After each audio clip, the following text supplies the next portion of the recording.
Sudah pada di rumah semua ya. Oke, reminder seperti biasa sebelum kita mulai kelas.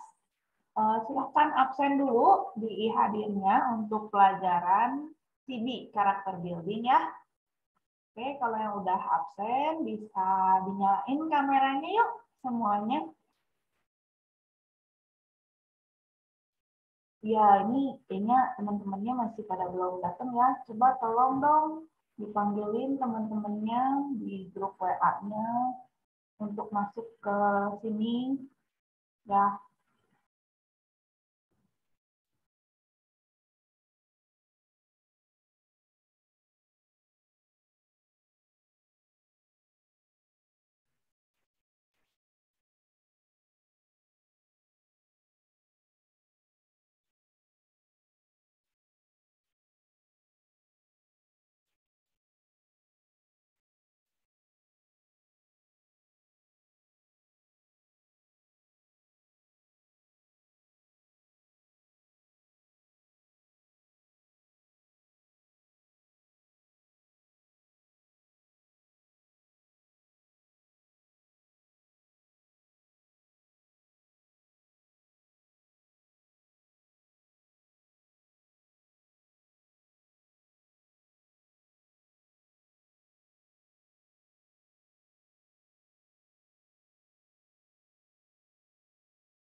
ayo yang udah masuk, silahkan dinyalakan yuk kameranya.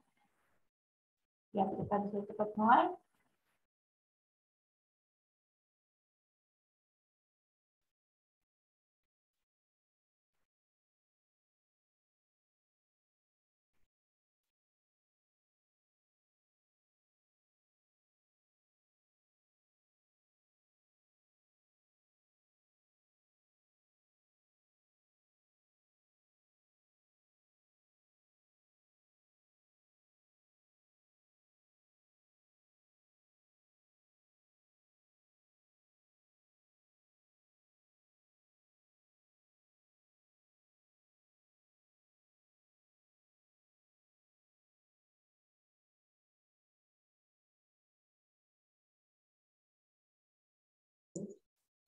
Ayo, clear. Yo, baru setengahnya nih yang muncul. Riu, Manuel, Aaron, Almeria, Kim, Matthew P. Ayo nyalain kameranya. Thank you. 8C, yuk. Jason, Madeline, Matthew X, Rachel, Georgia, Eric.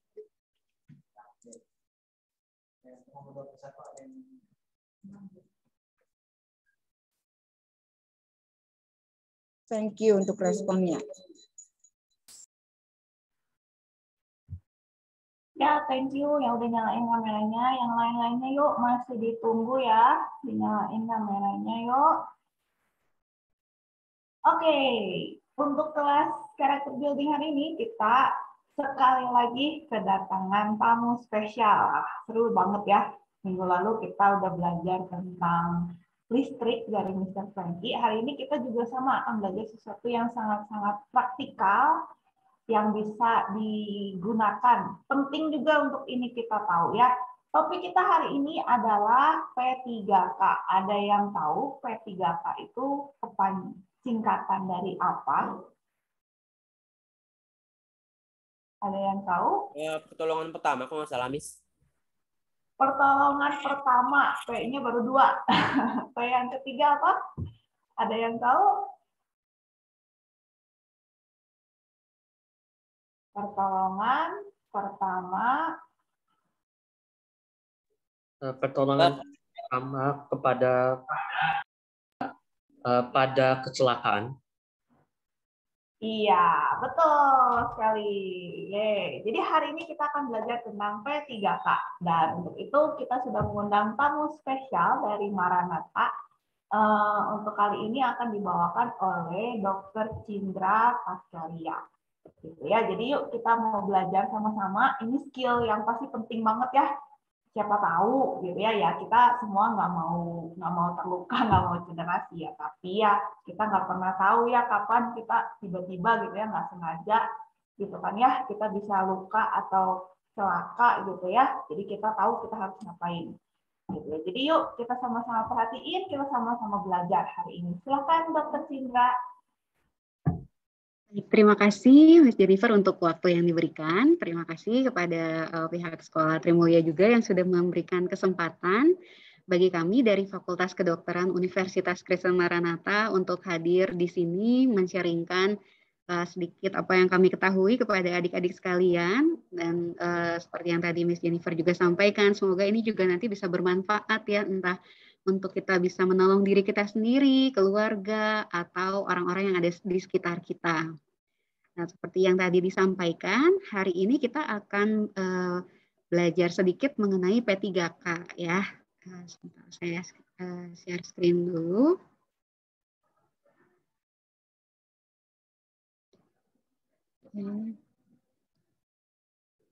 Ya. Jadi tadi sudah ada yang tahu ya P3K itu singkatan dari apa ya. Jadi P3K itu adalah singkatan dari pertolongan pertama pada kecelakaan. Dan ini konteksnya kita mau bicara tentang sekolah nih ya. Kira-kira hal-hal apa aja sih yang biasanya bisa terjadi di sekolah gitu ya. Kecelakaan-kecelakaan apa aja sih yang bisa terjadi di sekolah, yang ini nanti akan kita bahas hari ini ya. Oke.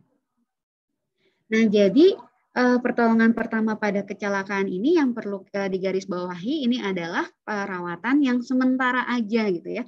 Jadi yang mau kita pelajari sekarang adalah apa sih tindakan pertama yang bisa kita lakukan gitu. Bukan untuk mengatasi kecelakaannya sampai tuntas gitu ya, untuk benar-benar ngobatinnya gitu. Tapi lewat apa yang kita pelajari hari ini diharapkan adik-adik semua tuh bisa tahu hal pertama apa sih yang bisa dilakukan gitu ya, pertolongan pertama apa sih yang bisa dilakukan kepada korban kecelakaan ya, atau yang mengalami masalah dalam kesehatannya untuk sementara gitu kita tanganinya ya. Nanti setelah ditangani sementara maka tetap harus ditindaklanjuti lagi gitu ya, sesuai dengan masalahnya. Bukan berarti kondisinya udah sehat, udah selesai gitu ya penanganannya, tetap harus dilanjutkan lagi pertolongan yang lebih sempurna oleh dokter atau tenaga kesehatan lainnya. Ya. Nah, pertama kita mau belajar dulu apa sih isi kotak P3K ya. Mungkin kalian pernah lihat di sekolah atau di rumah atau di mobil ya, suka ada kotak P3K yang ada lambang tanda plus warna merah gitu ya. Nah, isi kotak P3K itu apa aja sih ya? Isi kotak P3K yang standar itu ada kain kasa. Nah, kain kasa ini nanti bisa dimanfaatkan untuk merawat luka ya. Kain kasa yang harus disediakan itu diupayakan yang steril adik-adik. Jadi kain kasa itu ada yang nggak steril ya. Jadi kalau hanya berupa gulungan saja, ada juga yang dia dilipat ya di dalam, masukkan di dalam plastik atau di dalam kertas yang dilipat ya supaya tetap steril. Nah, kain kasa steril ini penting supaya nanti ketika dia digunakan untuk menutupi luka, maka lukanya tidak menjadi infeksi, tidak mengalami infeksi karena kita menggunakan kain kasa yang steril. Ya. Nah, selain kain kasa juga biasanya temannya kain kasa ada plester ya. Karena kain kasa nanti untuk menutupi luka perlu ditempelnya pakai apa? Pakai plester ya. Nah, kemudian ada sarung tangan supaya kita tidak terkena cairan yang berbahaya untuk tubuh kita. Dan satu lagi juga ada antiseptik. Antiseptik itu untuk membunuh kuman ya, yang biasanya kita gunakan sehari-hari. Saat ini misalnya kita suka menggunakan alkohol ya untuk mencuci tangan kita, misalnya seperti itu. Kemudian di kotak P3K juga bisa ada termometer kalau kita mendapatkan kondisi orang atau teman kita atau keluarga kita yang demam ya. Kita mau ukur berapa suhunya, tentu kita memerlukan termometer. Kemudian ada obat-obatan ya, obat-obatan yang umum yang digunakan. Nah, sekalian nih saya mau tanya untuk ke adik-adik, kira-kira obat-obatan apa sih yang umum digunakan yang kalian tahu? Ada yang mau sharing?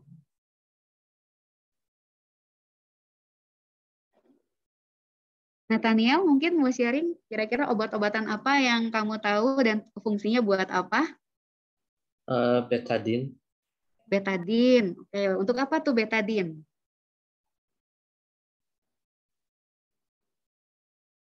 Betadine untuk apa kira-kira? Antiseptik. Antiseptik. Oke, kalau obat yang diminum Nathaniel tahu nggak apa contohnya yang dijual bebas? Panadol. Panadol. Oke, Panadol. Untuk apa tuh Panadol biasanya digunakan?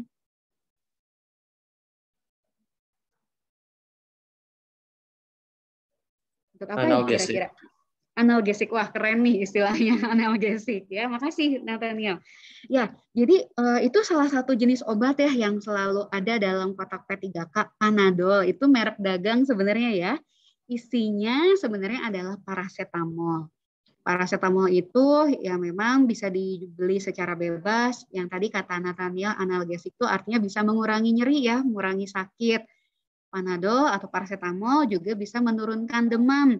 Jadi kalau kalian atau keluarga ada yang demam, boleh minum paracetamol. Mereknya macam-macam, ada Panadol, ada Sanmol, ya dan lain-lain. Kemudian ada obat-obatan yang umumnya, misalnya ada ibuprofen, itu juga umum biasanya suka digunakan ya, atau untuk sakit lambung ya. Ada yang suka menyimpan promah atau omeprazol, misalnya di dalam kotak P3K-nya silahkan. Tetapi yang perlu diingat adalah tidak boleh kita menyimpan atau mengkonsumsi obat-obatan tertentu tanpa resep dokter. Contohnya yang paling utama adalah antibiotik. Ya, antibiotik itu bukan obat semua penyakit gitu ya. Ada penyakit-penyakit tertentu yang butuh antibiotik, ada yang tertentu yang enggak. Jadi itu bukan obat yang harus ada dalam kotak P3K. Jadi tidak boleh sembarangan digunakan. Ya. Nah selanjutnya gunting dan pinset juga biasanya juga ada di kotak P3K. Ini nanti berhubungan juga dalam penanganan luka. Ya. Oke, kita lanjutkan lagi. Nah ini adalah satu kondisi kegawat daruratan yang biasanya kita temukan. Ya. Kalau misalnya adik-adik sekolah ya dulu mungkin sekolah terakhir yang rutin itu di SD mungkin ya kalau adik-adik kelas 8 ya. Nah, mungkin ketika kita sekolah kan sering ya ketemu sama teman yang pingsan gitu ya. Misalnya lagi upacara pingsan atau lagi olahraga pingsan gitu ya. Atau lagi di kantin bengong sendiri tiba-tiba pingsan gitu. Ada juga yang kayak gitu ya. Nah, pingsan itu sebenarnya apa sih ya? Nah, pingsan itu diartikan sebagai suatu kondisi di mana kesadaran seseorang itu hilang sementara. Nah, kenapa seseorang itu bisa pingsan? Penyebabnya ada beberapa hal. Yang pertama, pastinya ketika seseorang pingsan itu karena otaknya kekurangan oksigen. Ya, contohnya kalau misalnya kita berada di konser yang banyak sekali orang, kemudian kita terdesak oleh banyak orang, maka oksigen yang kita hirup kurang, itu juga bisa menyebabkan pingsan, gitu ya. Karena otak kita itu bisa berfungsi dengan baik. Salah satu yang hal utama yang menjadi asupannya adalah oksigen. Kalau oksigennya kurang, maka kesadaran seseorang juga bisa menurun sampai akhirnya pingsan. Nah, yang kedua ini karena lapar, gitu ya. Jadi kalau adik-adik misalnya pagi-pagi tidak sarapan, ya cepat-cepat datang ke sekolah, ikut upacara, kepanasan, gitu ya, kelaparan. Nah, itu juga bisa akhirnya ada yang pingsan. Kenapa lapar bisa menyebabkan pingsan? Ini sebenarnya berhubungan dengan yang bagian bawah, bahwa ketika kita lapar, kadar gula darah dalam tubuh kita turun. Nah, itu yang jadi pemicu pingsannya karena otak kita makanannya selain yang dia memerlukan oksigen, salah satu zat yang sangat dibutuhkan oleh otak adalah gula. Jadi kalau kita lapar, kadar gula darah kita turun, Itu juga akan memicu seseorang untuk mengalami pingsan tadi. Ya. Atau yang ketiga karena terlalu banyak mengeluarkan tenaga, jadi jadi kelelahan, ya. Udah olahraga berat, kemudian naik turun tangga, kemudian terus beraktivitas, akhirnya terlalu banyak tenaga yang dikeluarkan, akhirnya seseorang bisa pingsan. Atau yang terakhir juga bisa karena kurang darah, atau istilah di kedokterannya disebut anemia. Nah, hati-hati juga karena pada anak-anak seumur kalian, khususnya anak-anak perempuan seumur kalian, itu banyak yang mengalami kurang darah atau anemia. Nah, kira-kira kenapa nih, Mikaela? Kok anak-anak perempuan seumur kalian banyak yang mengalami anemia? Kenapa nih? Gimana, Mikaela? Menurut kamu gimana? Kenapa ya? Atau ada yang lain yang mau bantu menjawab kenapa anak perempuan banyak yang mengalami anemia atau kurang darah? Yo, kira-kira kenapa ya? Mungkin belum kepikiran. Anak-anak perempuan, khususnya anak-anak remaja, itu baru mengalami suatu fase yang namanya menstruasi, ya, yang terjadi sebulan sekali. Nah, ketika menstruasi itu kan keluar darah ya. Jadi karena banyak darah yang keluar, biasanya anak perempuan mengalami anemia. Apalagi kalau anak perempuan tadi misalnya masih SMP udah pengen diet-dietan gitu ya. Aku nggak mau makan daging gitu ya. Makannya dikit aja gitu. Nah, itu bisa memperparah kondisi anemianya. Jadi sekaligus nih ingetin buat adik-adik terutama yang perempuan itu harus makan yang sehat. Kalian masih dalam fase pertumbuhan dan karena anak perempuan 1 bulan sekali mengalami menstruasi, maka kalian juga beresiko untuk mengalami anemia tadi atau kurang darah. Jadi makanannya harus sehat, harus bergizi. Jangan diet-diet dulu kalau masih SMP. Ya. Nah, soalnya kalau anemia, kalau kurang darah akibatnya apa? Bisa tiba-tiba pingsan karena kondisi anemianya tadi. Ya. Oke. Nah, terus kalau ada yang pingsan mau diapain nih gitu ya? Apa yang harus saya lakukan? Nah, ini ada beberapa tips sederhana yang bisa kalian lakukan kalau ada keluarga atau teman yang pingsan. Nah, pertama kita baringkan dia di tempat yang aman dan teduh, ya. Apalagi kalau misalnya di sekolah itu kasusnya suka karena misalnya pingsannya ketika olahraga nih di lapangan atau ketika upacara. Kita harus angkat dulu nih yang pingsannya ke tempat yang teduh, ke tempat yang nyaman, ya. Kemudian ketika dia berbaring, sebisa mungkin posisi kepalanya dimiringkan. Karena dalam kondisi pingsan kan tadi di awal kita udah belajar bahwa orang pingsan kan nggak sadar ya. Nah, kadang-kadang kalau orangnya muntah, nanti cairannya muntahnya itu kan kalau kita sadar kita bisa keluarin ya. Nah, kalau orang pingsan, karena dia nggak sadar ketika ada muntahan, dia nggak bisa ngeluarin dengan baik. Jadi bisa keselak gitu ya si cairan muntahnya. Nah, supaya nggak keselak atau masuk ke dalam saluran pernafasan, maka sebaiknya kita miringkan posisi pasiennya. Nah, ingat juga karena dia nggak sadar, kita nggak boleh kasih minum sama orang pingsan gitu kan ya. Kalau kita lihat di sinetron atau di TV, orang pingsan kasih minum. Nah, itu nggak boleh karena dia kan nggak sadar gitu ya. Kalau kita kasih minum, nanti airnya bisa masuk ke dalam saluran nafas, dia akhirnya bisa mengalami keselak tadi ya, atau kalau istilah kedokterannya aspirasi. Itu bahaya buat paru-paru. Nah, sudah dimiringkan, kita lihat pakaiannya. Kalau pakaiannya terlalu ketat, menggunakan ikat pinggang yang kencang, kita longgarkan ya, supaya dia bisa lebih rileks, bisa bernafas dengan lebih mudah. Jadi longgarkan pakaiannya ya. Kemudian kalau dia pakai jaket ya kita lepaskan jaketnya juga sehingga tadi nafasnya jadi lebih mudah. Nah, kemudian satu hal lagi yang perlu diperhatikan adalah kalau mau menolong orang yang pingsan, itu nggak boleh dikerubungin rame-rame gitu ya, karena dia makin nggak bisa nafas karena orangnya banyak banget di sekeliling dia. Jadi cukup 2 atau 3 orang yang membantu menolong dia, udah ya jangan sampai dikerubungi gitu karena nanti akan membuat suasana jadi lebih sedikit oksigennya. Kemudian Setelah itu kita bisa bantu juga memberikan wangi-wangian ya dengan misalnya pakai minyak kayu putih atau parfum untuk merangsang orangnya bisa bangun lagi gitu ya. Atau kalau tidak ada wangi-wangian yang bisa merangsang seseorang yang asalnya nggak sadar menjadi sadar juga dengan memberikan rangsangan nyeri. Tapi bukan berarti ditamparin ininya ya sekuat tenaga gitu, nggak seperti itu. Nah, perangsangan nyeri yang biasanya kita gunakan adalah seperti ini. Kalian bisa lihat jempol ya, ada bagian kukunya bisa ditekan bagian kuku itu. Itu memberikan rangsang nyeri pada seseorang. Biasanya dia akan terbangun karena kuku jempolnya ditekan. Atau juga bagian dada, ada tulang dada itu ditekan sedikit ya sambil digoyang ini. Itu juga memberikan rangsang nyeri untuk merangsang dia untuk bangun. Tapi ingat tadi ya, jangan terlalu kasar juga ya. Kita hanya memberikan rangsang nyeri sedikit untuk membangunkan pasiennya. Nah, setelah itu kan kita harus cari tahu ya, penyebab pingsannya apa. Tadi kan banyak gitu ya. Jadi kita juga perlu tetap minta bantuan orang lain untuk akhirnya mengatasi teman kita yang pingsan tadi.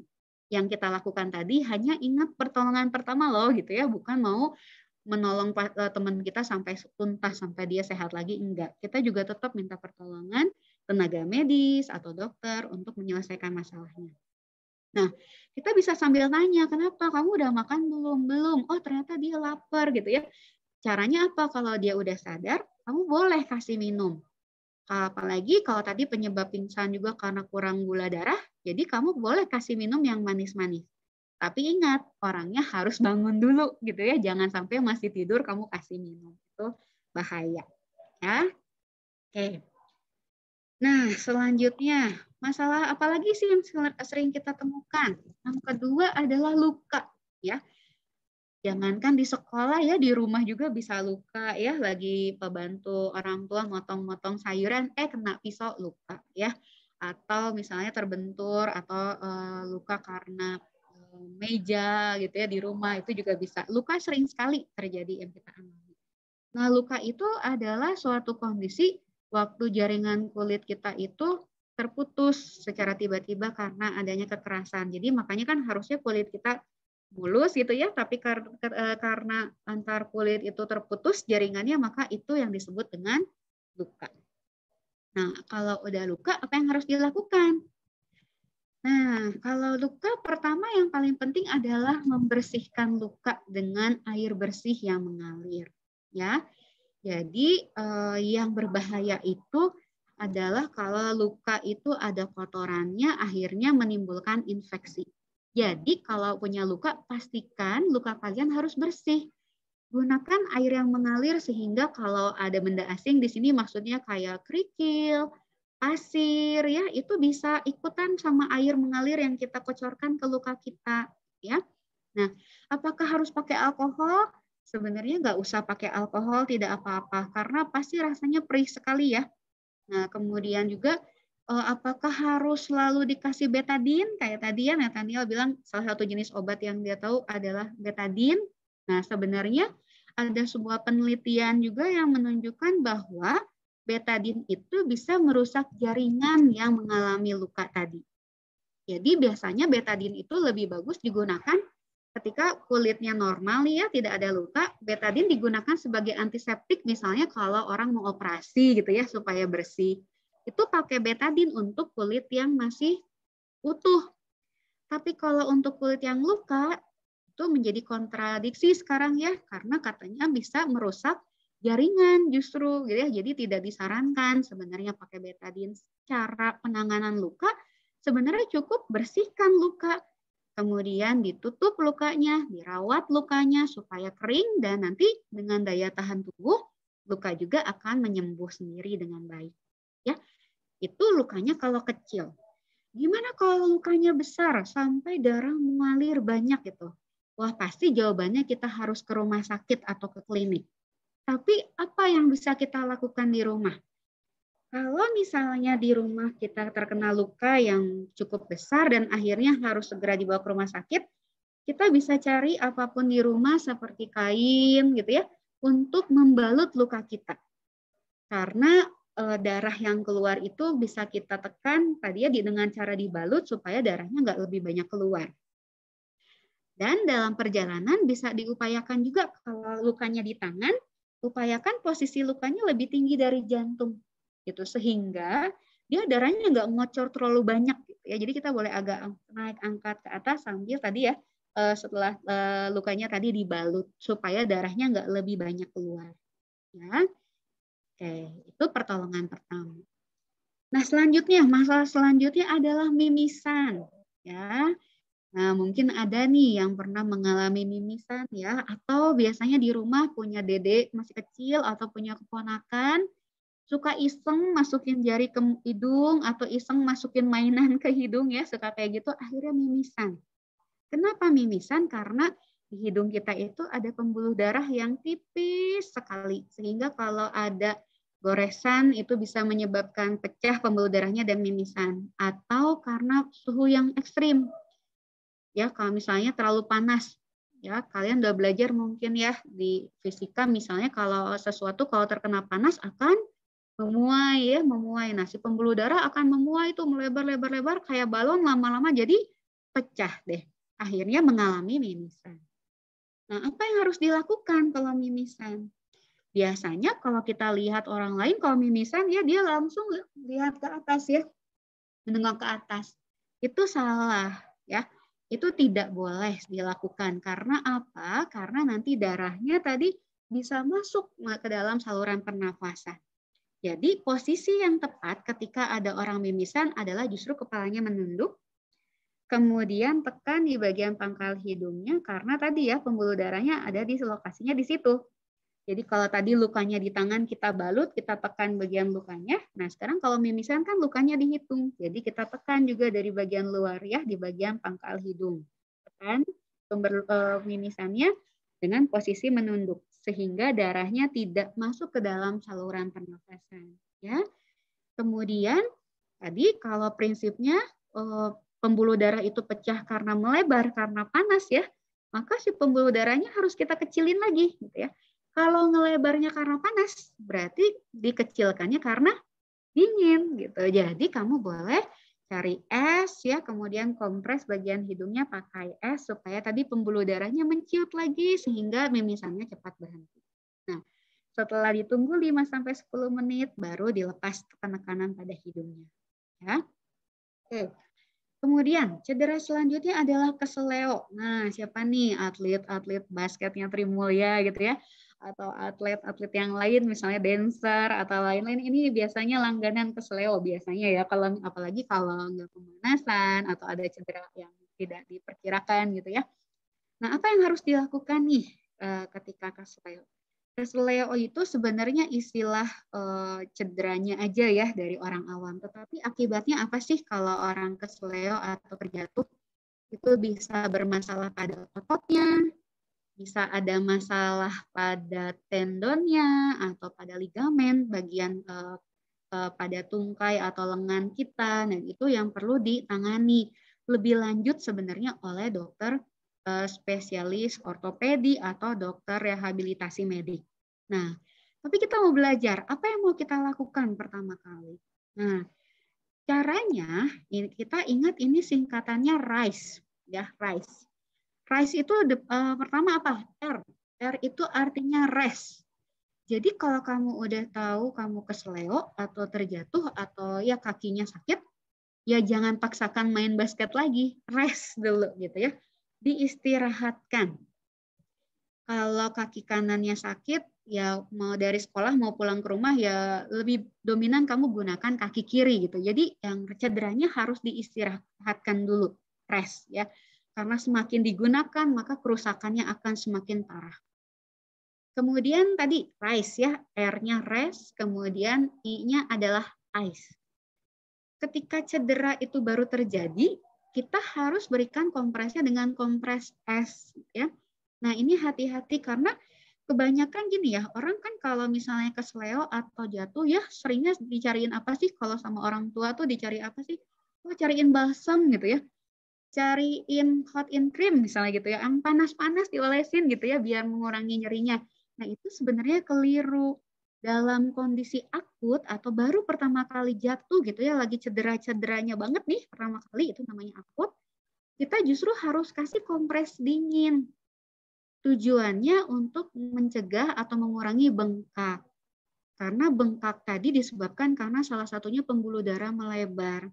Nah, kita kompres dingin supaya pembuluh darahnya menyempit tadi ya. Jadi kalau baru pertama kali cedera banget, itu langsung kasih kompres yang dingin. Nanti minggu depannya kalau lagi mau penyembuhan ya, sudah masuk fase penyembuhan mau pakai kompres hangat boleh supaya aliran darahnya lebih lancar misalnya.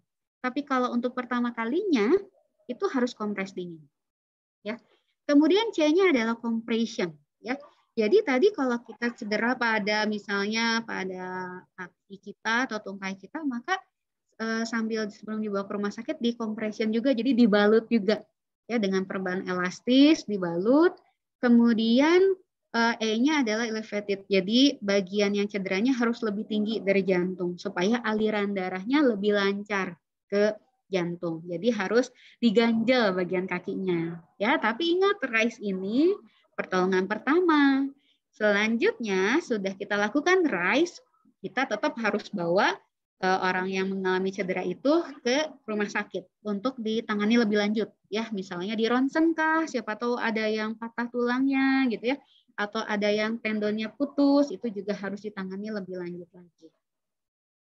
Baik, sebenarnya kalau mau cerita tentang penyakit banyak banget nih, luas banget, tapi yang saya sampaikan saat ini adalah hal-hal yang umum yang biasanya terjadi di lingkungan sekolah. Jadi demikian pemaparannya, tetapi kalau adik-adik ada yang mau bertanya silahkan, gak usah malu-malu, kita bisa diskusi setelah ini. Ya, terima kasih untuk waktunya Miss Jennifer.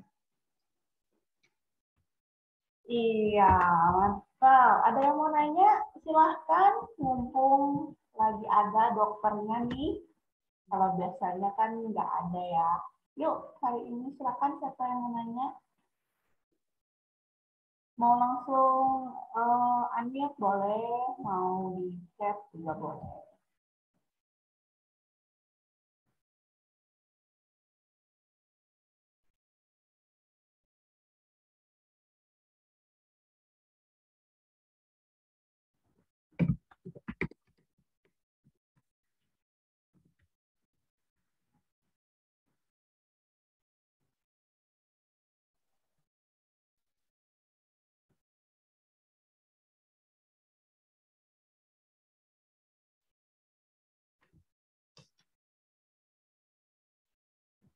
Enggak nih, hening.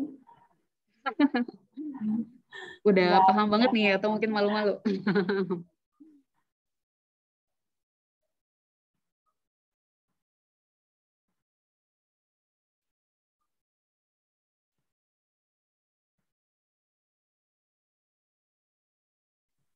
Atau mungkin ada yang mau cerita, pernah mengalami tadi ya, kondisi-kondisi tadi, terus apa yang dilakukan, mungkin siapa ada yang mau sharing?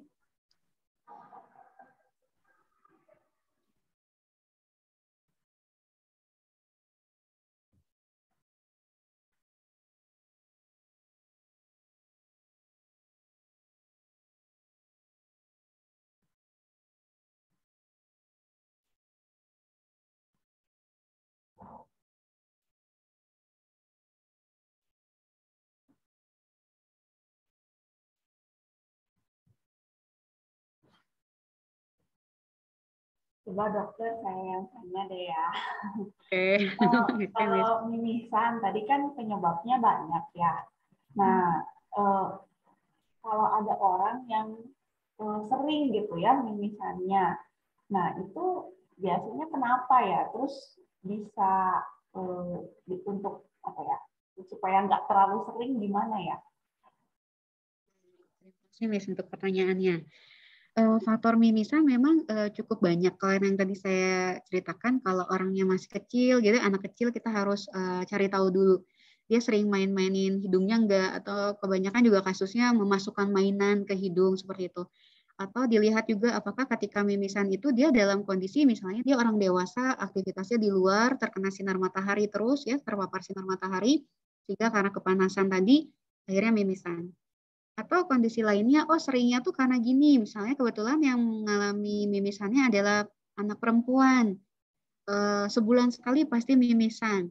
Nah, kita bisa tanya lebih lanjut lagi, itu di dekat-dekat periode dia menstruasi tidak gitu ya.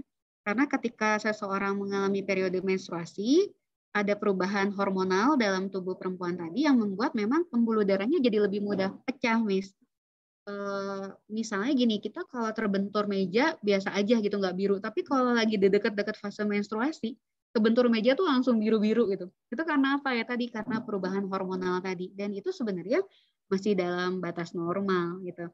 Nah, jadi kalau faktornya karena panas atau karena misalnya ada benda asing yang kita masukkan ke hidung atau kita mengorek-ngorek hidung terlalu dalam atau karena di fase menstruasi tadi, itu adalah suatu hal yang normal yang memang tidak usah dikhawatirkan sebenarnya. Asal tadi ya darahnya tadi bisa dikendalikan ya sehingga tidak terjadi keluar darah terlalu banyak. Nah, di luar itu kalau misalnya sangat sering mimisannya, kemudian ya tadi ya ketika luka juga susah berhentinya, udah ditekan lama kok masih ngalir terus darahnya. Nah, itu sepertinya perlu konsultasi lebih lanjut lagi kepada dokter ya. Mungkin kita perlu cek darahnya apakah ada faktor-faktor pembekuan darah yang mengalami kelainan atau tidak gitu. Jadi memang tadi mimisan itu ada yang pertanda suatu penyakit tertentu, ada juga yang menggambarkan yaitu memang kondisi yang normal. Nah, itu yang perlu kita pilah dulu sebenarnya. Begitu Miss kurang lebih. Oke, terima kasih Dr. Cinta. Ini ada murid yang tanya, cuma kayaknya malu-malu jadi dicek ke saya. Kalau basket itu kan biasa kalau cedera pakai yang namanya kinesio tape ya. Saya seperti ini, saya kurang tahu. Nah, itu apakah termasuk perban katanya? Oke. Ya, kalau kinesiotape itu bukan perban sebenarnya. Kalau perban itu konteksnya adalah untuk menutupi luka ya, yang warnanya putih. Jadi tujuannya perban itu adalah untuk menutupi luka. Kenapa luka harus ditutup ya? Karena luka tadi berpotensi untuk sebagai tempat masuknya kuman atau bakteri. Jadi harus kita tutup. Kecuali kalau misalnya lukanya nggak terlalu besar, kemudian kita ada di rumah terus, sebenarnya lukanya juga boleh dibuka ya, apalagi bukan luka robek gitu ya. Kita boleh dibuka sehingga supaya lebih cepat kering gitu. Tapi dengan catatan kondisi lingkungannya bersih. Tetapi kalau tidak, ada kecenderungan resiko terpapar bakteri gitu ya, kita harus tutup dengan perban. Nah, kalau yang tape itu biasanya kalau pada cedera, biasanya kita berikan juga untuk biasanya pada orang-orang yang mengalami cedera pada otot ya, supaya misalnya mengurangi pergerakan otot yang berlebihan. Nah, itu pun dalam penggunaannya sebenarnya ada aturannya ya, dari mana cara pemasangannya, lokasinya di mana. Itu biasanya digunakan oleh dokter spesialis rehabilitasi medik gitu. Nah, kalau digunakan oleh beliau-beliau itu nanti akan lebih tepat gitu penggunaannya, baik dari segi posisinya sama letaknya di mana penggunaannya sehingga bisa membantu penyembuhan cedera pada otot biasanya. Itu kurang lebih. Baik, terima kasih Dr. Cinta atas jawabannya. Oke, ada yang mau nanya lagi? Kita masih ada 2 menit terakhir.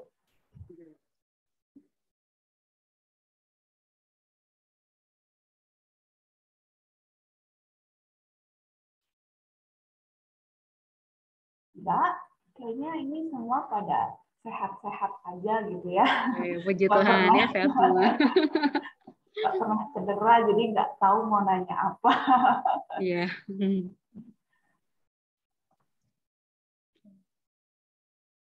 Oke, kalau begitu, kalau nggak ada yang menanya lagi, semoga hari ini kita semua belajar sesuatu yang baru ya.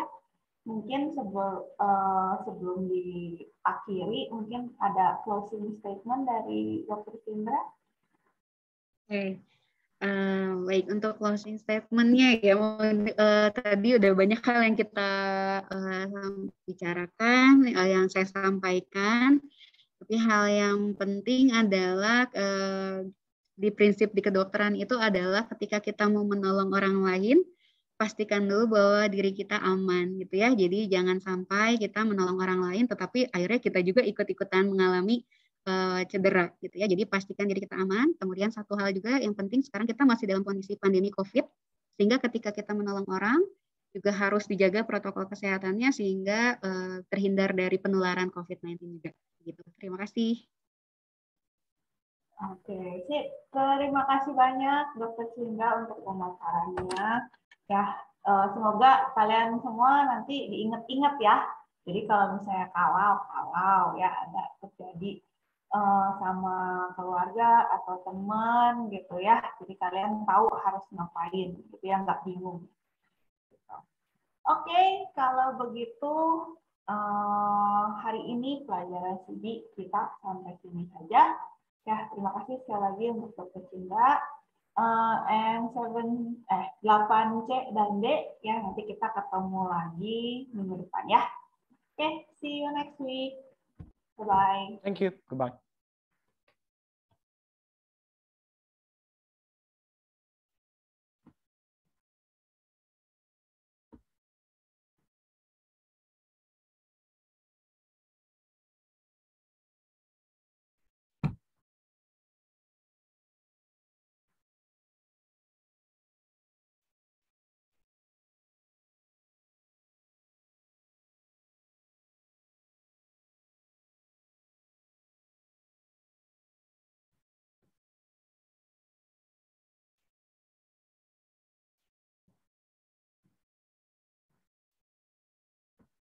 Oke, 8C dan 8D silahkan kembali ke kelasnya ya.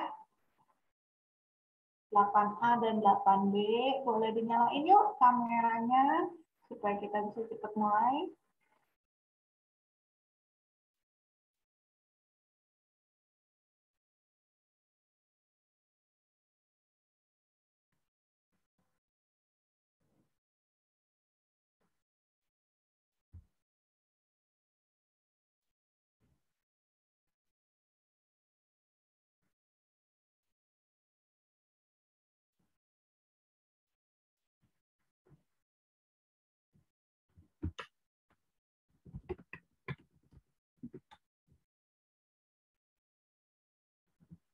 Reminder juga 8A, 8B jangan lupa absen di hadirnya ya untuk pelajaran CB karakter building.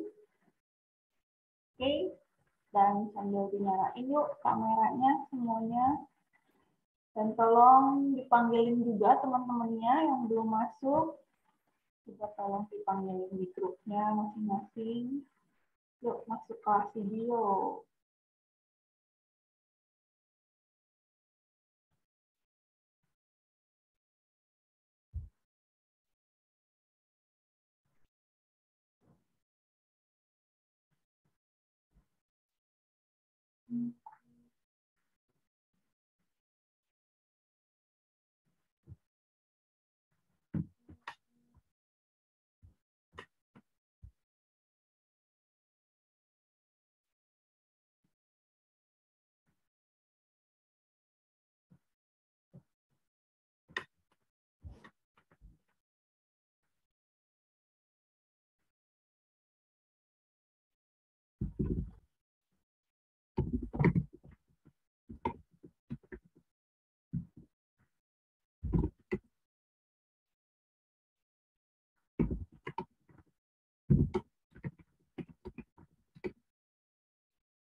Oke, udah masuk semuanya. Yuk dinyalain kameranya yuk yang udah di sini. Baru setengahnya nih yang muncul wajah-wajahnya.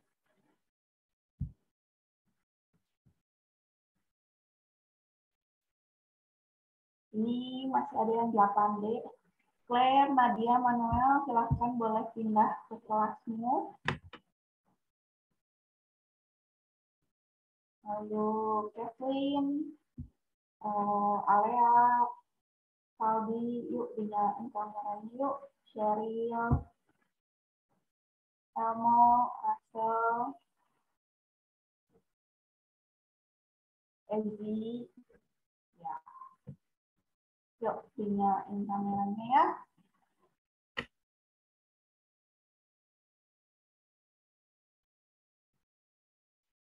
Oke. Sudah lewat 5 menit, jadi kita mulai saja. Hari ini kita kedatangan tamu spesial lagi.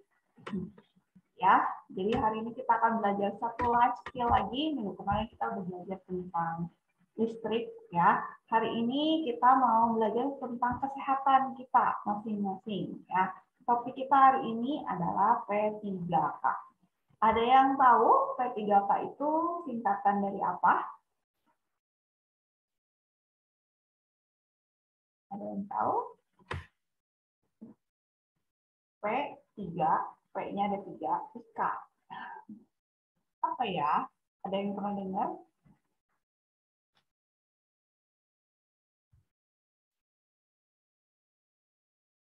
Enggak? Mungkin kalian dengarnya P3K, P3K aja gitu ya, nggak tahu kepanjangannya apa. Oke, jadi P3K itu pertolongan pertama pada kecelakaan, gitu ya. Jadi gimana sih caranya? Kalau jadi maksudnya kalau ada yang luka, kalau ada yang sakit apa gitu ya, terus kita harus ngapain gitu ya sebelum dia dibawa ke dokter gitu ya supaya bisa ditangani dulu gitu ya. Jadi hari ini kita akan belajar tentang itu. Dan untuk itu kita ada tamu spesial dari Maranatha ya, Kakak Skolastika. Halo Kak, selamat datang di SMP. Oke, jadi hari ini Kak Skolastika akan bagiin ke kita ya, sharing ke kita. 3K itu seperti apa sih gitu ya, terus kalau ada orang di sekitar kita yang sakit terus kita harus ngapain gitu ya. Jadi supaya kita bisa kerjain gitu ya, nggak usah nunggu orang lain datang dulu bantuin kita gitu. Langsung saja silakan kelas Skolastika. Baik, terima kasih untuk Miss Jennifer dan juga Miss Vera. Sebelumnya untuk kesempatannya, saya boleh berbagi sedikit tentang materi saya di SMP Kristen Trimulya. Sebelumnya juga selamat siang buat teman-teman semua, terutama untuk yang kelas 8A dan 8B ya. Perkenalkan ya, sekali lagi, saya Skolastika Verena. Saya biasa dipanggil Veren. Saya adalah mahasiswi tingkat profesi Fakultas Kedokteran Universitas Kristen Maranatha. Nah, hari ini kita akan membahas sesuai tadi yang kata Miss Jennifer, kita akan bahas tentang P3K di sekolah ya.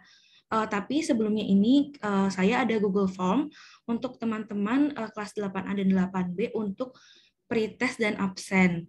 Jadi ini akan dikirimkan melalui chatnya ya. Ini ada di kolom chat, ada linknya.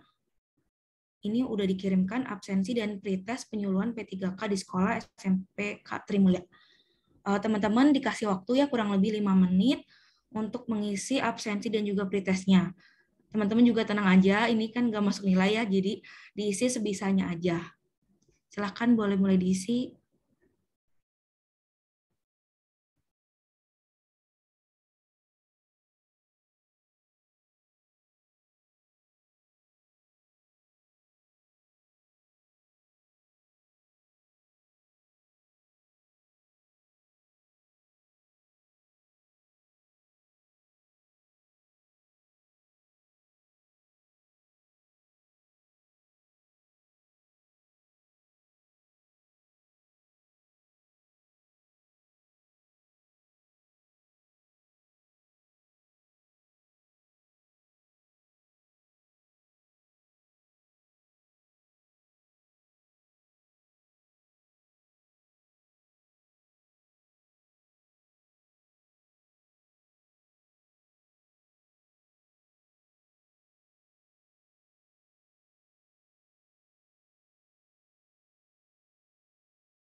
Oke, mungkin udah ya beberapa udah ada yang mulai ngisi.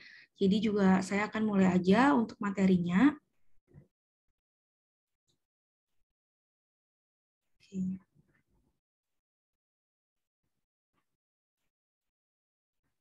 Untuk materinya. Nah, nanti ini juga saya akan kirimkan linknya, ada link juga satu lagi Google Form. Kalau nanti di tengah-tengah teman-teman semua ada yang bingung dan mau nanya, takut lupa juga mungkin pertanyaannya, boleh ya diisi di Google Form-nya, itu untuk yang pertanyaan peserta. Silahkan boleh diisi nanti kalau ada yang mau bertanya. Nah, sekarang kita akan mulai ya membahas mengenai pertolongan pertama pada kecelakaan atau P3K di sekolah.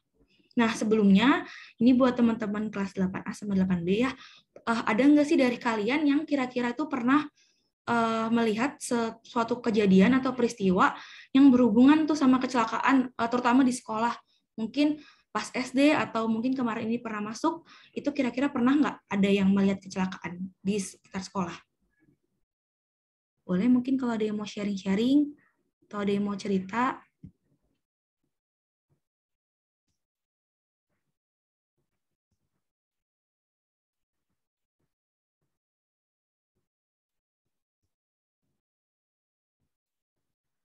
Oke. Gimana, Miss? Ada yang mau sharing mungkin? Yo, yang mau sharing silahkan. Langsung aja unmute ya, nggak usah malu-malu. Atau mau di chat juga boleh.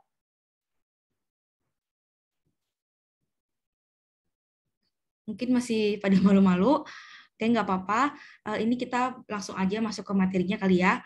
Jadi kita akan tahu dulu pertama itu apa itu pertolongan pertama pada kecelakaan. Nah, jadi P3K itu adalah upaya pertolongan dan perawatan sementara terhadap korban kecelakaan sebelum mendapatkan pertolongan lebih sempurna oleh dokter atau tenaga kesehatan lainnya. Nah, jadi inti dari P3K itu ada 3. Jadi pertolongan pertama dan kecelakaan. Yang artinya bahwa jadi apa aja yang harus dilakukan pertama kali saat terjadi kecelakaan. Nah, kenapa ini penting? Apa tujuannya kita tahu untuk P3K ini? Karena ini diharapkan kalian dan semua juga itu bisa menyelamatkan nyawa orang tersebut dan juga mengurangi rasa sakit yang mereka rasakan. Jadi misalnya kalau nanti jatuh atau ada apa, kita bisa bantu mereka supaya mengurangi rasa sakit tersebut. Nah, selain juga kita harus tahu apa itu P3K dan tujuannya, kita juga harus tahu P3K itu ada kotaknya itu apa aja ya isinya. Nah, ini ada juga kotak, kurang lebih isi kotak P3K yang biasanya ada di tempat-tempat terutama juga di sekolah. Nah, ini teman-teman bisa lihat. Biasanya itu yang utama adanya yang ini aja. Pertama itu ada kain kasa. Nah, kain kasa ini bagusnya itu adalah yang steril, jadi bisa juga untuk mengobati misalnya luka. Lalu juga ada sarung tangan, lalu juga ada antiseptik. Antiseptik sendiri juga itu bermacam-macam ya bentuknya. Ada yang mungkin bentuknya seperti alkohol swab atau juga yang bentuknya cairan. Lalu juga ada plester dan juga perban. Nah, kalau ini bedanya adalah kalau plester, mungkin teman-teman juga tahu kalau plester itu ya biasa Hansaplast yang warna coklat itu untuk luka, atau juga perban. Kalau perban itu lebih kepada yang lebih besar kayak gulungan kain. Nah, itu bisa juga nanti akan digunakan untuk misalnya luka yang berdarah, ataupun juga nanti misalnya ada teman-teman yang keseleo itu juga bisa menggunakan perban. Dan juga di isi kotak P3K selain ada tadi itu juga ada termometer, juga bisa ada obat-obatan. Obat-obatannya biasanya bisa ada obat-obatan misalnya obat-obatan demam, lalu obat-obatan flu atau obat-obatan pengurang rasa nyeri, misalnya ada yang sakit, jatuh, itu juga nanti bisa minum obat, tadi obat-obatannya. Lalu juga ada gunting dan juga pinset. Biasanya kalau gunting ini itu untuk kita bantu misalnya mau potong perbannya terlalu panjang atau kita butuh buka celananya misalnya karena jatuh, itu juga bisa pakai gunting. Kalau pinset biasanya digunakan kalau misalnya ada luka, lalu ada pasir atau ada sesuatu hal yang lebih dalam gitu ya kenanya, itu juga bisa kita gunakan pinset. Tapi karena gunting sama pinset kan memang biasanya tajam ya, jadi memang kita tetap harus menggunakannya secara hati-hati. Jadi supaya yang kesakitan juga itu nggak makin merasa lebih sakit. Begitu. Nah, lalu kita masuk ke topik yang pertama ya. Ini ada tentang pingsan. Nah, pingsan ini tuh sebenarnya apa sih? Jadi pingsan itu adalah hilangnya kesadaran sementara. Karena apa? Bisa karena otaknya kekurangan oksigen, lalu perasaan lapar, terlalu banyak mengeluarkan tenaga, terutama biasanya juga kalau misalnya lagi olahraga ya, lalu juga kekurangan cairan, kadar gula darahnya rendah, dan juga kurang darah. Biasanya kurang darah juga pada anak-anak perempuan, terutama yang lagi mungkin usia kalian yang mulai menstruasi, itu juga bisa kekurangan darah. Nah, biasanya juga kalau pingsan ini di sekolah itu paling sering karena upacara ya, upacara terlalu panas tuh jadinya bisa juga pingsan. Lalu juga mungkin saat olahraga karena kecapean itu juga, atau lapar, atau sebelum olahraganya itu belum makan, itu juga bisa pingsan. Nah, lalu apa yang bisa kita lakukan? Pertolongan apa sih, pertolongan pertama yang seperti apa yang bisa kita lakukan untuk pingsan? Nah, yang pertama, kalau ketemu orang pingsan itu, kita harus baringkan orang tersebut di tempat yang aman dan teduh. Nah, sebenarnya tujuannya itu supaya kalau teduh tempatnya kan tidak terkena panas matahari. Nah, jadi bisa menghindari dari terkenanya panas matahari, karena bisa aja tuh paling sering kan di sekolah kena sinar matahari. Itu jadi penyebab orang tersebut pingsan, teman kalian tuh pingsan. Nah, setelah dibaringkannya juga, itu orang tersebut tuh jangan dikerumunin. Jadi, ketika udah dibaringkan, diberi jarak, jangan terlalu dikerumunin, dilihat-lihat, karena nanti kalau misalnya terlalu banyak orang yang mengerumuni dia, itu juga makin panas, jadi oksigennya juga makin kurang. Jadi diberikan jarak. Nah, lalu yang kedua juga, itu setelah dibaringkan, itu juga kepalanya bisa dimiringkan. Nah, gunanya apa? Jadi ini tujuannya kalau misalnya nanti ternyata orangnya ada mau muntah, itu muntahannya bisa keluar kalau kepalanya dimiringkan. Karena kalau misalnya tidak dimiringkan, nanti malah tertelan atau menyebabkan malah jadinya tersedak atau tersumbat jalan napasnya. Lalu yang ketiga juga, itu bisa melonggarkan pakaian.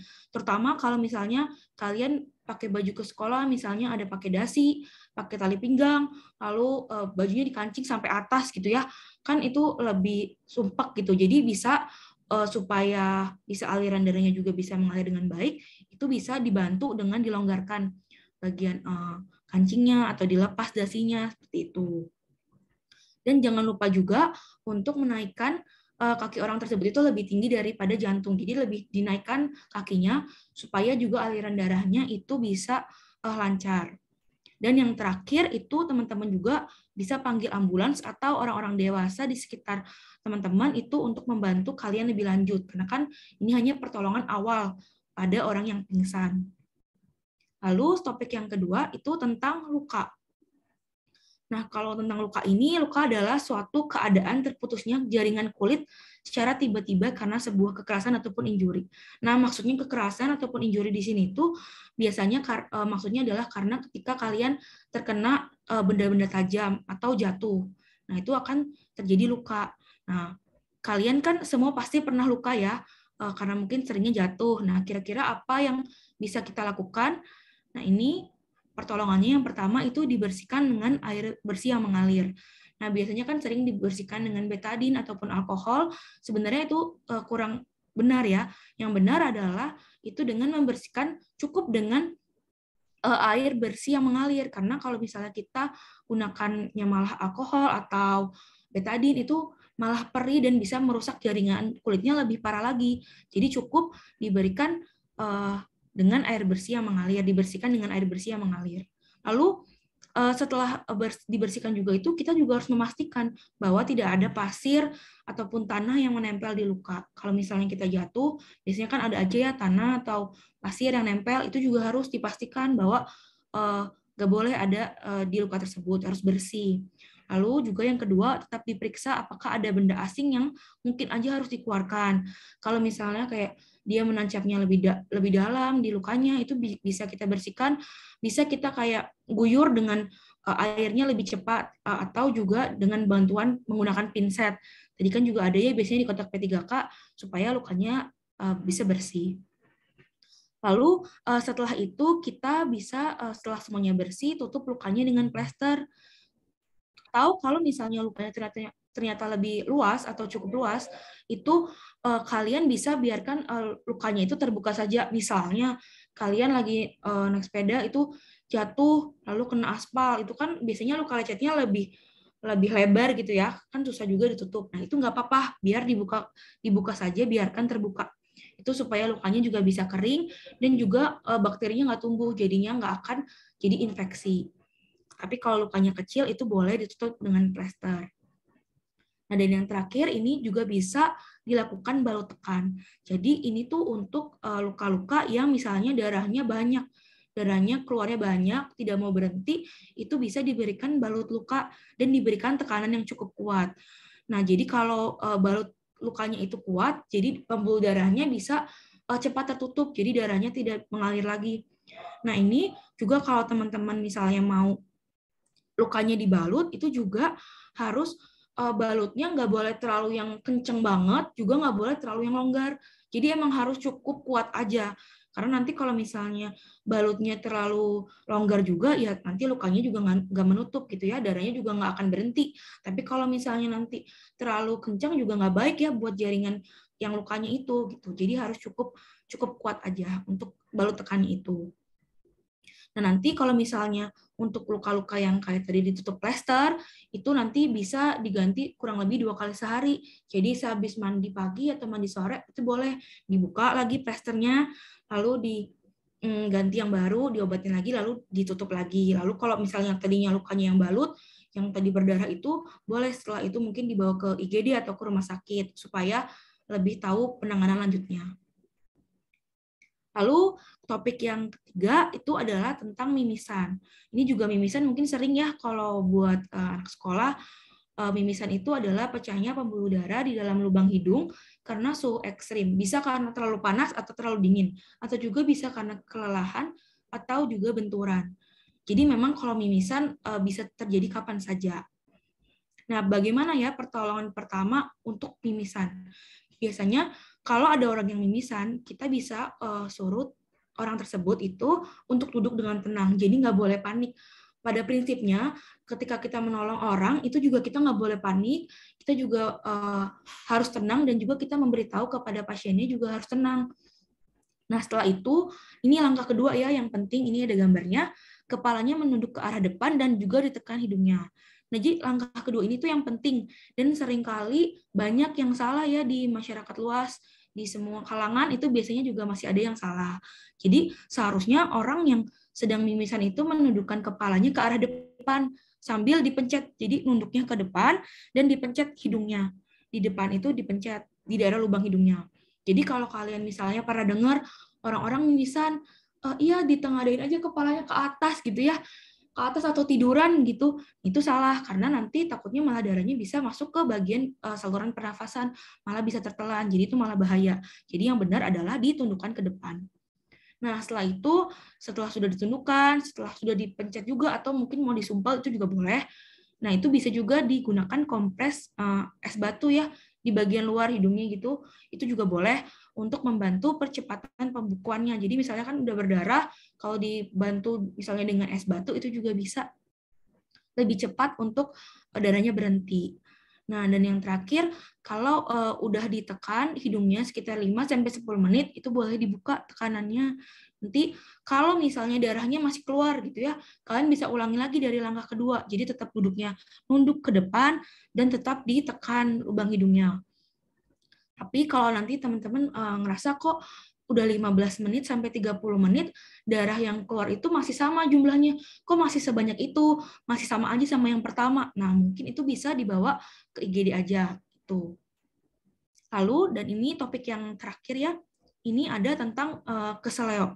Jadi keseleo itu adalah cedera berupa tertariknya atau robekan pada otot, tendon ataupun ligamen.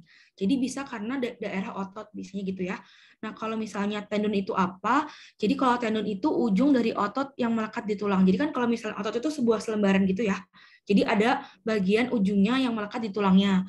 Kalau ligamen itu jaringan yang berada di sekitar sendinya, sendi-sendi kita itu supaya bisa menstabilkan sendinya biar tulangnya itu tidak bergeser.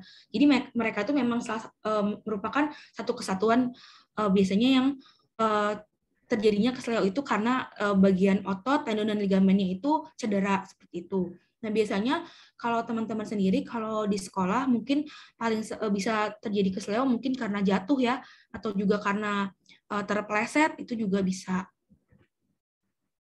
Nah, apa pertolongannya yang bisa kita lakukan kalau misalnya ada kesleo? Ini ada singkatannya juga, itu yaitu RICE, yaitu rest, ice, compression, dan elevated. Nah, kalau yang rest itu jadi bagian yang sakit, bagian yang kesleo, misalnya di kaki, ya, itu diistirahatkan bagian yang sakit. Jadi kalau misalnya udah kesleo, langsung aja berbaring atau kakinya diluruskan dan jangan ditarik-tarik. Jadi jangan tertarik, jangan dipijat, dan juga jangan dipegang-pegang. Pokoknya dibiarkan dan diistirahatkan. Lalu bisa juga setelah itu yang langkah kedua yaitu ice, dikompres menggunakan es batu.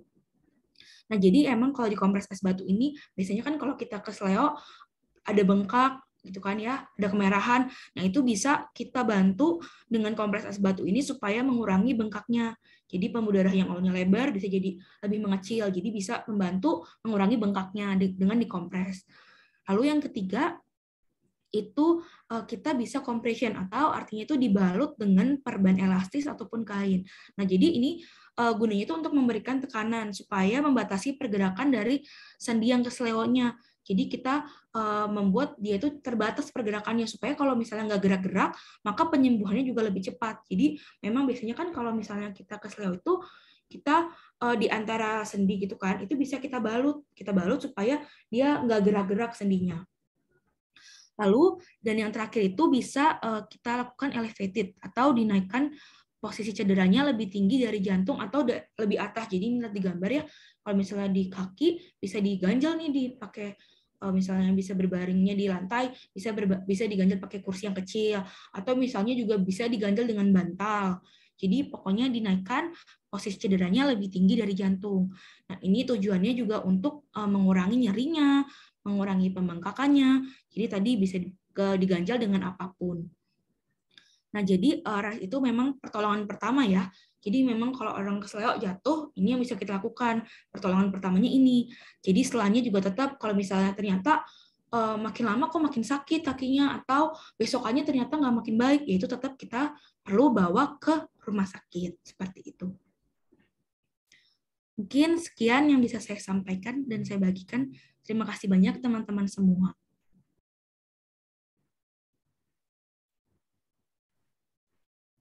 Oke, terima kasih banyak Kak. Keren ya dibangunnya. Iya, betul, Miss. Oke, mungkin sebelum kita sebelum kita akhiri ya, ada yang mau nanya dulu? Mumpung ada Kak Keren di sini, ini kakak yang lagi belajar untuk jadi dokter nih ya kalian. Kalian mungkin mau nanya gitu ya tentang P3K. Silahkan tanya sekarang mumpung ada kakaknya. Boleh langsung unmute aja atau kalau mau di chat juga boleh. Ya. Sambil menunggu juga teman-teman juga boleh ya isi post testnya ya. Sudah dikirim juga di linknya, di chatnya. Menggunakan link yang sama juga.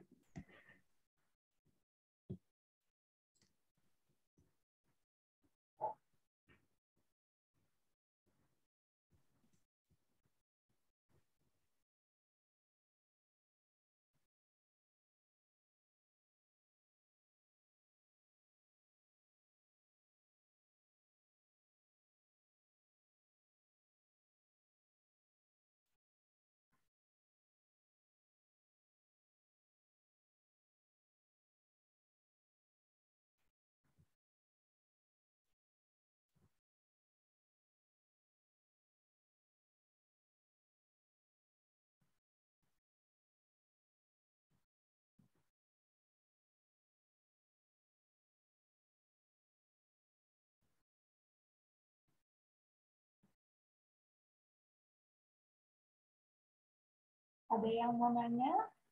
Enggak? Mungkin ada yang pernah pengalaman nih, ada temennya yang pingsan lah, atau mimisan, atau luka, atau kesleo gitu, mau sharing cerita gitu, boleh juga, boleh banget. Boleh sharing-sharing mungkin. Berhasil jalan-jalan. Nggak pernah treadmill? Nggak pernah ada yang pingsan? Nggak.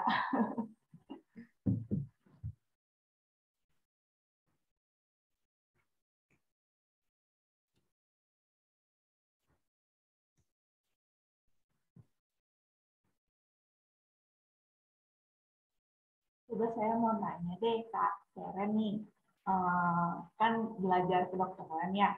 Nah ini mungkin untuk cewek-cewek aja ya di sini. Kalau misalnya kan kalau lagi menstruasi itu hari pertama gitu kan suka krem tuh perutnya ya. Nah itu apa yang sebaiknya kita lakukan?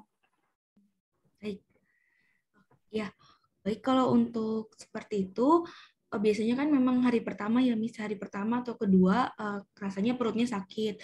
Nah, kalau hal-hal yang pertama yang mungkin bisa kita lakukan itu bisa dengan cara dikompres air hangat. Jadi bisa pakai misalnya ada botol yang berisinya air panas atau air hangat, itu bisa dikompres di daerah perut yang sakit. Jadi kayak biar lebih terasa panas, lebih hangat. Nah, itu juga bisa, atau kalau misalnya sekarang udah banyak sih sebenarnya kayak misalnya di apotik itu juga ada kayak semacam bentuknya mirip kayak koyo, kayak patch, itu juga bisa ditempel di daerah perut bagian bawah. Jadi bisa juga kalau misalnya kita kan mungkin ke sekolah atau pergi, kalau repot bawa air yang panas atau mungkin juga kadang kan nggak tahan lama ya airnya, jadi bisa pakai patch untuk ditempel di perut. Tapi kalau misalnya ternyata masih aja sakit, kok sakitnya nggak berkurang atau pokoknya masih sakit banget, itu mungkin bisa juga pakai obat mungkin ya. Mungkin bisa menggunakan obat-obatan yang memang untuk mengurang rasa nyeri. Jadi misalnya seperti asam mefenamat itu bisa dipakai untuk mengurangi rasa nyeri. Tapi kalau untuk menggunakan obat memang harus yang pasti harus makan terlebih dahulu. Jadi makan dulu yang kenyang baru kita minum obat. Baru mungkin akan kerasa lebih enakan sekitar 1 jam mungkin atau 30 menit terasa lebih enakan rasanya. Jadi memang nggak bisa langsung instan nggak enakan kayak gitu. Tapi kalau ternyata rasa sakitnya masih sakit banget, nggak berkurang, terus besokannya biasanya hari pertama sakit, hari kedua sakit, hari ketiga sakit, terus hari keempat juga masih sakit, itu baru dikonsultasikan ke dokter. Jadi periksa, dibawa ke rumah sakit untuk lebih lanjut. Mungkin seperti itu. Oke, baik. Terima kasih Kak Seren. Ini yang cowok-cowok juga ya, nanti ya kalau kalian punya pacar ya udah gede, perlu nih tahu, jadi kalian bisa bantuin ya, nggak cuma bengong doang, nggak ngerti ya. Oke. Oke, ada yang mau nanya? Ayo, sebelum kita habis waktunya.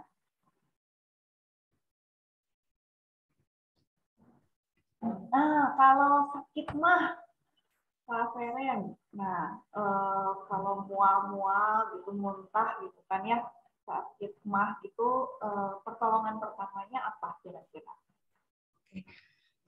Kalau untuk sakit mah, jadi sebenarnya biasanya kan kalau sakit mah itu sebenarnya karena pola makan ya, biasanya paling sering. Pola makannya nggak teratur, telat makan, misalnya karena sekolah, jadi misalnya atau les gitu ya, belum bisa makan. Nah, biasanya memang kita pola makannya harus benar dulu.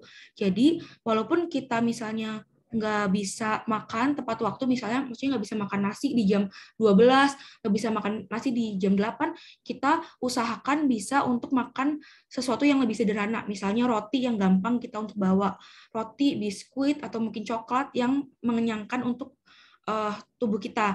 Jadi bisa kita ganjil supaya nggak telat makan. Jadi dari pola makan dulu itu memang sebenarnya harus bisa diubah, harus bisa rajin makan walaupun sedikit-sedikit.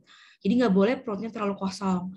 Atau juga menghindari sebenarnya makan-makan yang pedas ya. Biasanya juga kalau makannya pedas, terlalu pedas, sering beberapa belakangan hari ini misalnya, makannya pedas terus, itu juga biasanya bisa kena mah. Itu juga bisa dihindari. Berarti nggak boleh terlalu sering ya makan yang pedas, juga asam. Nah, kalau kira-kira pola makannya udah baik, terus juga kita juga udah bisa makan roti, makan coklat gitu ya untuk mengisi perut kita, juga bisa pakai obat. Juga kita bisa minum obat pastinya.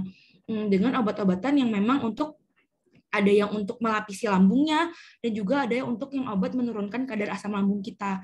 Jadi memang pertamanya harus juga dibarengi antara pola makan yang benar, kita nggak boleh tadi makan makanan yang pedas, asam, terlalu sering, harus juga makan yang nggak boleh telat, dan juga mungkin salah satunya kalau misalnya emang udah nggak tertahan banget sakitnya, ya baru kita bisa pakai obat untuk mengurangi rasa nggak enak untuk mahnya itu. Mungkin seperti itu. Oke, kalau misalnya pas udah sakit nih ya gitu ya, udah lagi sakit banget, kalau kayak perlu makan apa dulu gitu yang bisa mengatasi sakitnya? Kalau untuk udah lagi sakitnya, memang udah lagi sakit banget, itu memang paling ya dengan obat ya. Jadi dengan obat, contohnya mungkin omeprazol atau mungkin ranitidin kalau yang paling sering digunakan, itu kita bisa misalnya nih sakit banget, ya udah kita minum dulu satu obat itu, kita tunggu efeknya, dan memang tidak cepat ya, mungkin sekitar 30 sampai 1 jam itu baru kerasa efeknya. Mungkin lama-lama akan makin mendingan gitu. Tapi juga ada sih beberapa orang yang memang ketika udah minum tetap aja masih sakit gitu ya. Kalau misalnya memang masih sakit, ya berarti misalnya kita sakitnya di siang, berarti di sorenya sebelum kita makan kita minum obat dulu, obat yang buat ngelapisin lambung, misalnya omeprazol atau lansoprazol. Baru kita 15 menit kemudian baru kita bisa makan atau bisa nyemil dulu. Nanti setelah itu juga kita bisa minum obat, misalnya ranitidin juga untuk menyeimbangkan juga kadar asam lambung kita. Nah, tapi ternyata, wah udah minum obat tablet nih, kok masih tetap aja sakitnya, sakit banget, tetap nggak tertahankan gitu ya rasa sakitnya. Nah, paling terakhir ke IGD ya, mungkin ke IGD, dan nanti biasanya di IGD akan diberikan obat yang melalui jalur IV atau infus, jadi langsung ditusuk dengan jarum. Karena kalau memang dengan IV seperti itu, intravena, memang efeknya akan lebih cepat karena kan akan masuk langsung ke pembuluh darah kita. Tapi biasanya dengan menggunakan tablet sekitar 30 sampai 1 jam akan jadinya membaik seperti itu. Oke, mantap. Jadi diingat-ingat ya nih kalian yang makannya kurang teratur, berarti harus lebih teratur makannya ya. Walaupun nggak lapar ya Kak Feren, betul ya? Walaupun nggak lapar tetap harus diganjel perutnya. Ya, betul. Ya, karena walaupun kalian nggak lapar, lambungnya tetap menghasilkan asam lambung di jam itu, gitu ya. Betul ya. Ya, oke. Satu lagi deh ya, kalau misalnya keracunan makanan, ya gimana bedainnya dan apa yang harus, ya apa pertolongan pertamanya? Baik. Kalau untuk keracunan makanan, sebenarnya biasanya memang pada setiap orang itu beda untuk, maksudnya gejala yang timbul itu beda. Ada orang-orang yang keracunan makanan, misalnya kayaknya keluarnya gatal-gatal atau ruam-ruam merah gitu, juga bisa ada alergi satu tubuh. Atau juga biasanya memang yang paling sering, mungkin yang sering didengar juga biasanya muntah gitu ya. Nah, kalau misalnya pertolongan pertama, memang sebenarnya kita harus tahu dulu ini karena makan apa, atau ada pola makan yang berubah atau tidak. Biasanya, oh iya ternyata karena makan misalnya kerang atau makan yang tidak matang gitu ya. Kalau memang seperti itu, memang kita hanya bisa melakukan penanganan secara sesuai dengan apa yang terlihat dari gejalanya. Misalnya pasiennya muntah. Berarti kalau muntah, ya kita bisa berikan sesuatu yang hangat, minumnya yang hangat, lalu juga mungkin berikan cairan yang manis, misalnya kayak es teh manis, karena kan habis muntah. Kita juga bisa berikan obat-obatan anti mual atau anti muntah seperti itu. Tapi kalau misalnya ternyata pasiennya lebih kepada keracunan makanannya yang satu tubuhnya merah, terus mulai sesak nafas, itu juga ada yang seperti itu, sesak nafas atau jadinya biasanya tuh gatal-gatal satu tubuh. Nah, itu lebih baik memang langsung dibawa ya ke rumah sakit. Karena biasanya seperti itu takutnya malah ke arah shock misalnya. Jadi lebih baik memang penanganannya kalau untuk yang sampai merah-merah seperti itu, lebih baik dibawa ke IGD supaya bisa pertolongannya lebih cepat. Jadi kalau misalnya langsung, biasanya tuh dari merah-merah untuk jadi sesaknya itu cepat. Jadi memang lebih baik di IGD. Jadi kalau sampai sesak, tim IGD lebih bisa menolong dengan baik seperti itu. Oke, sip, mantap. Jadi diingat-ingat ya kalian, kalau makan makanan, kalau nggak biasa makan yang mentah gitu ya, hati-hati. Gitu ya. Terus kalau kalian makan sesuatu yang baru juga hati-hati, gitu ya. Oke, ada yang mau nanya lagi?